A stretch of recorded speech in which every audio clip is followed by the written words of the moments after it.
అసలు మన తెలుగు పీపుల్కి మన ఎకనామీ అంతా రన్ అయ్యేది మన ప్రపంచం మొత్తం స్టాక్ మార్కెట్ మీద ఎంతమందికి తెలుసు? దాదాపు ఎవరికి తెలియదు కదా. నీకు గవర్నమెంట్ తీసుకుందాం. గవర్నమెంట్ డబ్బులన్నీ ట్యాక్స్ రూపంలో కలెక్ట్ చేసి ఎక్కడ పెట్టిద్ది అనుకుంటున్నారు? తీసుకెళ్ళి గవర్నమెంట్ బాండ్స్ లేదంటే గవర్నమెంట్ షేర్స్ లో ఇన్వెస్ట్ చేస్తుంది. బిజినెస్ పీపుల్ దగ్గర నుంచి బ్యాంక్స్ దగ్గర నుంచి గవర్నమెంట్ దాకా అందరు తీసుకెళ్లి స్టాక్ మార్కెట్ లో పెడతారు. దేనికి అనుకుంటున్నారు? డబ్బులు పోగొట్టుకోవడానికి కాదు. మనకన్నా హై లెవెల్ ఎడ్యుకేటెడ్ ఫైనాన్షియల్ అనలిస్టులు, ఎకనామిస్టులు వీళ్ళందరూ ఉన్నారు. మరి వాళ్ళందరూ పిచ్చోళ్ళ పెట్టుకోవడానికి స్టాక్ మార్కెట్ లో కాదుగా. ఎందుకంటే మనందరికి తెలియంది వాళ్ళకి తెలుసు ఏంటంటే స్టాక్ మార్కెట్ లో డబ్బులు పోవు, డబ్బులు వస్తాయి. అయితే అది పెట్టే విధానం మనకు తెలియాలి. దాని గురించి ఏం తెలియకుండా నువ్వు పెడితే ఖచ్చితంగా పోతాయి.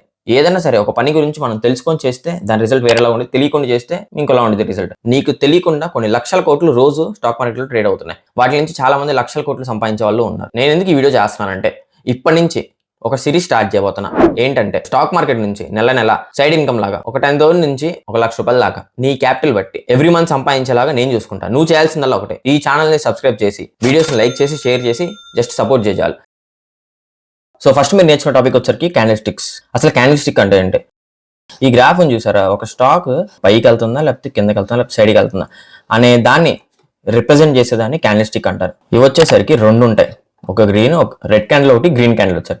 ఇంకొంచెం చూడండి, ప్రతి మొత్తం only red colour green colour, red colour green colour, red colour green colour, red colour green colour, ఇలా only red colour candle, green colour candle ఉంటాయి. రెడ్ కి గ్రీన్ కి డిఫరెన్స్ ఏంటంట?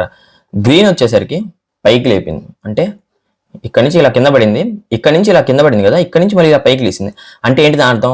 ఇక్కడ బయ్యర్స్ ఉన్నారు, బై చేశారు, చాలా మంది బై చేశారు. బై చేయడం వల్ల ఇది పైకి లేసింది స్టాక్ అనేది. సో గ్రీన్ క్యాండిల్ వచ్చేసరికి బై సైడ్ రిప్రజెంట్ చేసిద్ది అంటే పైకి వెళ్ళిద్ది. పైకి వెళ్ళేటప్పుడు మనకి గ్రీన్ కలర్ క్యాండిల్ లో చూపిస్తాం. నెక్స్ట్ ఇక్కడ దాకా పైకి వచ్చింది, మళ్ళీ ఇక్కడ పైకి వెళ్ళింది, మళ్ళీ ఇక్కడ నుంచి ఇలా కింద పడుతుంది స్టాక్ అంటే ఏంటి? ఇక్కడ ఏమొచ్చి కింద పడుతున్నప్పుడు రెడ్ కలర్ క్యాండిల్స్ ఫామ్ అయింది అంటే కింద పడేటప్పుడు రెడ్ కలర్ క్యాండిల్స్ రిప్రజెంట్ చేస్తాయి. అంటే పైకి వెళ్ళేటప్పుడు గ్రీన్ కలర్ క్యాండిల్ ఉండేది, కింద పడేటప్పుడు రెడ్ కలర్ క్యాండిల్ ఉండేది. ఇప్పుడు ఏంట్రా డిఫరెన్స్ రెండింటికంటే చెప్తా. ఇది డైలీ క్యాండిల్ అనుకుందాం. అంటే ఒక డేని ఒక క్యాండిల్ రిప్రజెంట్ చేస్తుంది, ఒక డే మొత్తం ఒక క్యాండిల్ రిప్రజెంట్ చేస్తుంది. అంటే ప్రతి 1 hour కి క్యాండిల్స్ ఉంటాయి, ఇంకోండి ప్రతి 4 hours కి క్యాండిల్స్ ఉంటాయి, ప్రతి డేకి ఒక క్యాండిల్ ఉండేది, ప్రతి వీక్ కూడా ఒక క్యాండిల్ ఉండేది. అంటే ఒక వీక్ అంటే ఒక క్యాండిల్, ఒక డే అంటే ఒక క్యాండిల్, ఒక 4 hours కి ఒక క్యాండిల్ ఫామ్ అయింది. అంటే ఒక డే అయ్యాక ఒక క్యాండిల్ ఫామ్ అయింది, ఒక వీక్ అయ్యాక ఒక క్యాండిల్ ఫామ్ అయింది, అలాగా ఒక 5 minutes అయ్యాక కూడా ఒక క్యాండిల్ ఫామ్ అయింది. మనకి ఏ టైంలో మనకి క్యాండిల్స్ చూడాలనుకుంటున్నామో ఆ టైంలో మనం చూసుకోవచ్చు. అంటే short time or higher time frame, lower time frame, వీటిని 5 minutes, 15 minutes, 30 minutes, 1 hour ని లోవర్ టైం ఫ్రేమ్ అంటారు. 4 hours డైలీ, వీక్లీ అనేసరికి హైయర్ టైం ఫ్రేమ్ అంటారు. ఇప్పుడు అసలు క్యాండిల్ అంటే ఏంటో చూద్దాం. ఇప్పుడు ఈ క్యాండిల్ ని చూద్దాం. దీన్ని, ఈ బాడీ ఉంది చూడండి, దీన్ని బాడీ అంటారు. దీన్ని బాడీ అంటారు అంటే ఫుల్గా నిండిపోయి ఉంది కాబట్టి బాడీ అంటారు. ఇప్పుడు ఈ పొలాలు ఉన్నాయి చూడండి, ఈ పొలాలు వీటిని విక్స్ అంటారు. ఏమంటారు? విక్స్ అంటారు. దీన్నేమో బాడీ అంటారు, దీన్నేమో విక్స్ అంటారు. వీటితో మనం ఏం చేసుకుంటాం అంటే చెప్తా. క్యాండిల్ అనేది ఇదిగోండి ఈ లెవెల్లో 840 దగ్గర ఇక్కడ ఓపెన్ అయింది, ఈ లెవెల్లో ఓపెన్ అయ్యింది, ఈ లెవెల్లో ఓపెన్ అయ్యి ఇలాగా పైకి లేచి ఇక్కడ దాకా కూడా వెళ్ళింది, ఇక్కడ దాకా కూడా వెళ్ళింది 863 దాకా. 863 దాకా వెళ్ళి మళ్ళీ కిందకు వచ్చి 858 దగ్గర క్లోజ్ అయింది. ఇప్పుడు అర్థమైందా? క్యాండిల్ అనేది సపోజ్ ఈ క్యాండిల్ తీసుకుందాం. ఇక్కడ ఇది ప్రీవియస్ డే. ఎప్పుడు కూడా గుర్తుపెట్టుకోండి, ప్రీవియస్ డే క్యాండిల్ ఎక్కడైతే క్లోజ్ అయిద్దో అక్కడ నుంచి నెక్స్ట్ డే క్యాండిల్ ఫామ్ అయింది. అంటే ఇప్పుడు ప్రీవియస్ డే ఇది చూసుకుంటే 11th March 2025 అంటే 11th March లో క్యాండిల్ అనేది ఈ బాడీ అనేది ఎక్కడైతే క్లోజ్ అయిద్దో అదే క్లోజింగ్ అనమాట. గ్రీన్ క్యాండిల్కి వచ్చరికి పైన ఉండిద్ది, రెడ్ క్యాండిల్కి వచ్చరికి కింద ఉండిద్ది. ఇది మీరు రాసుకొని పెట్టుకోండి. మీకు చిన్నగా పోయే కొద్ది క్యాండిల్ చూసే కొద్ది మీకు అలవాటు అయింది. గ్రీన్ క్యాండిల్ వచ్చరికి పైన క్లోజ్ అయింది, రెడ్ క్యాండిల్ వచ్చరికి కింద క్లోజ్ అయింది. ఇప్పుడు ఆ బాడీ అనేది ఎక్కడైతే క్లోజ్ అయిందో అదే ఆ డే యొక్క క్లోజింగ్ అనమాట. సపోజ్ ఇప్పుడు ఈ గ్రీన్ క్యాండిల్కి వచ్చరికి 834 దగ్గర క్లోజ్ అయింది. ఇప్పుడు ఈ రెడ్ క్యాండిల్ దగ్గర చూసుకుంటే 834 దగ్గర క్లోజ్ అయింది. అయితే ఈ గ్రీన్ క్యాండిల్ ఎక్కడ క్లోజ్ అయింది? ఇది కూడా 834.0 దగ్గర క్లోజ్ అయింది. అయితే ఈ ప్రీవియస్ డేలో ఇక్కడ కదా క్లోజ్ అయింది 834.30 దగ్గర కదా. నెక్స్ట్ డే క్యాండిల్ ఇక్కడ ఫామ్ అయింది అంటే 834.1, సేమ్ అదే ప్రీవియస్ డే దగ్గర ఓపెన్ అయింది. ఇప్పుడు ఈ క్యాండిల్ చూద్దాం.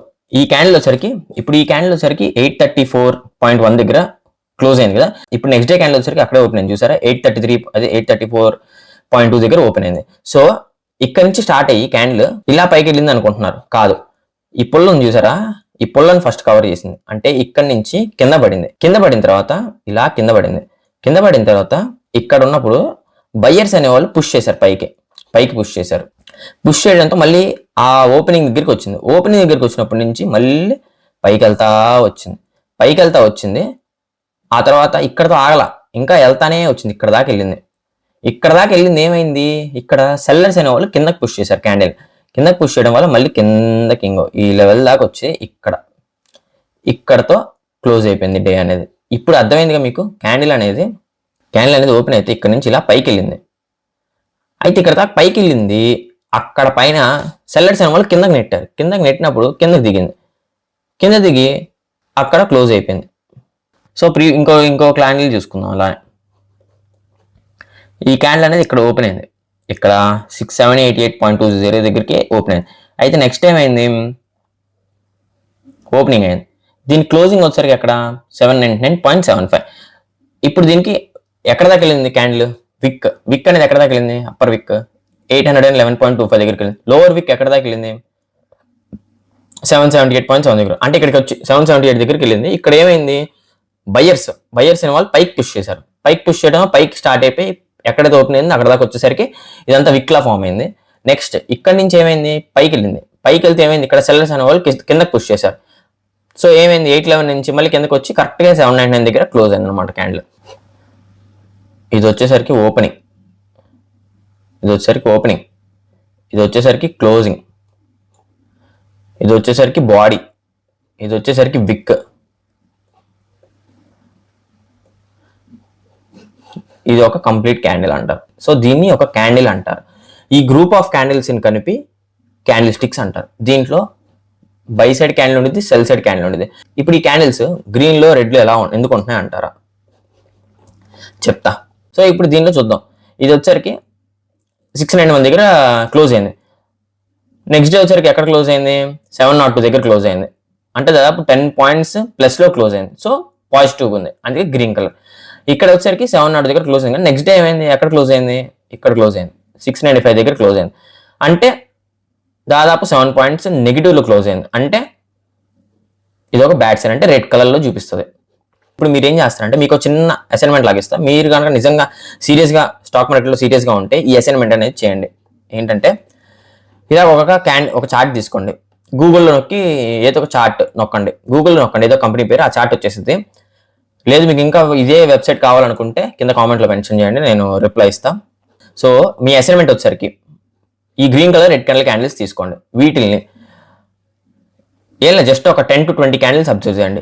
గ్రీన్ కలర్ క్యాండిల్ ఎక్కడ ఓపెన్ అయింది, ఎక్కడ క్లోజ్ అయింది, రెడ్ కలర్ క్యాండిల్ ఎక్కడ ఓపెన్ అయింది, ఎక్కడ క్లోజ్ అయింది, వీటికి విక్ ఎక్కడ ఫామ్ అయింది, అప్పర్ విక్, వీటికి లోవర్ విక్ ఎక్కడ ఫామ్ అయింది, వీటికి బాడీ ఎక్కడ ఓపెన్ అయింది, వీటికి బాడీ ఎక్కడ క్లోజ్ అయింది అనేది మీరు ప్రాక్టీస్ చేయండి. జస్ట్ ఒక 10 to 20 క్యాండిల్స్ ఇలా ప్రాక్టీస్ చేయండి. మీకు ఒక 100 క్వశ్చన్స్ వస్తాయి, 100 డౌట్స్ వస్తాయి. ఆ 100 డౌట్స్ వచ్చాయంటే మీరు సక్సెస్ అయినట్టే స్టాక్ మార్కెట్లో. ఎలా అంటారా, దాన్ని బట్టి మీకు అర్థమైపోద్ది ఈ ప్రైస్ అనేది ఎందుకు పైకి వెళ్తుంది, ఈ ప్రైస్ అనేది ఎందుకు కిందకు మూవ్ అవుతుంది. ఈ యొక్క చిన్న అసైన్మెంట్ వల్ల మీకు దాదాపు చాలా వరకు స్టాక్ మార్కెట్లో పైకి ఎందుకు వెళ్తుంది, స్టాక్ కిందకి ఎందుకు వస్తుంది, బయ్యర్స్ ఏం చేస్తున్నారు, సెల్లర్స్ ఏం చేస్తున్నారు, సో ఈ మూమెంట్లో స్టాక్ అనేది ఏమవుతుంది, ఈ మూమెంట్లో స్టాక్ కింద పడిద్దా పైకి వెళ్ళిద్దా, ఇలాగా ఈ క్వశ్చన్స్ అన్నిటికీ ఆన్సర్స్ మీకు దొరికిద్ది. సో మర్చిపోకుండా ఈ అసైన్మెంట్ అనేది ఖచ్చితంగా మీరు సీరియస్గా స్టాక్ మార్కెట్లో నిజంగా డబ్బులు సంపాదించాలనుకుంటే ఈ అసైన్మెంట్ అనేది చేసి నెక్స్ట్ వీడియోలో కామెంట్ చేయండి. సో అది ఫ్రెండ్స్, ఇప్పటిదాకా నేను చెప్పిన జస్ట్ ఒక 20% మాత్రమే. దీన్ని ఎపిసోడ్ 1 నేను అప్లోడ్ చేస్తాను. మీరు నిజంగా సీరియస్గా ఉండి డబ్బులు సంపాదించాలి అండ్ నా నుండి ఇంకా ఇలాంటి ఎపిసోడ్స్ కంటిన్యూగా రావాలి, మొత్తం మీరు స్టాక్ మార్కెట్లో తెలుగులో నేర్చుకోవాలి పర్ఫెక్ట్గా అని అనుకుంటే మీరు చేయాల్సిందల్లా ఛానల్ సబ్స్క్రైబ్ చేసుకొని ఛానల్ సపోర్ట్ చేయండి. దానివల్ల రీచ్ పెరిగి నాకంటూ ఒక సాటిస్ఫాక్షన్ వచ్చింది. మీ అందరికీ ఇలా ఎక్స్ప్లెయిన్ చేస్తున్నందుకు మీరు నాకు ఇచ్చే జస్ట్ ఇది ఒక గ్రాటిట్యూడ్ అనుకోండి, అంతే. అంతవరకు ఈ వీడియోని లైక్ చేసి షేర్ చేసి ఛానల్ సబ్స్క్రైబ్ చేసుకొని ఇందాక ఇచ్చిన అసైన్మెంట్ మాత్రం కంప్లీట్ చేయండి.